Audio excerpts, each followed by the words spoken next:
ಸಿಡಿಲಿನ ಸ್ಪರ್ಶಕ್ಕೆ ಸಿಲುಕಿ ಇಬ್ಬರು ಯುವಕರು ಪ್ರಾಣಾಪಾಯದಿಂದ ಪಾರಾಗಿರುವಂತಹ ಘಟನೆ ಚಳ್ಳಕೆರೆ ತಾಲೂಕಿನ ರಾಮದುರ್ಗ ಗ್ರಾಮದ ಹೊರಭಾಗದಲ್ಲಿ ಸೋಮವಾರ ಸಂಜೆ 4 ಗಂಟೆ ಸಮಯದಲ್ಲಿ ಘಟನೆ ಜರುಗಿದೆ.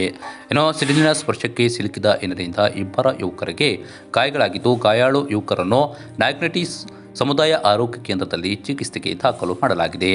ರಾಮದುರ್ಗ ಗ್ರಾಮದ ಸುಮಾರು 25 ವರ್ಷದ ರಾಮು ಹಾಗೂ 30 ವರ್ಷದ ಮಂಜುನಾಥ್ ರವರು ಗ್ರಾಮದ ಹೊರಭಾಗದಲ್ಲಿ ಸಿಡಿಲಿಗೆ ಸಿಲುಕಿದ ಹಿನ್ನೆಲೆಯಿಂದ ಇಬ್ಬರಿಗೂ ಗಾಯಗಳಾಗಿದ್ದು ಪ್ರಾಣಾಪಾಯದಿಂದ ಪಾರಾಗಿದ್ದಾರೆ.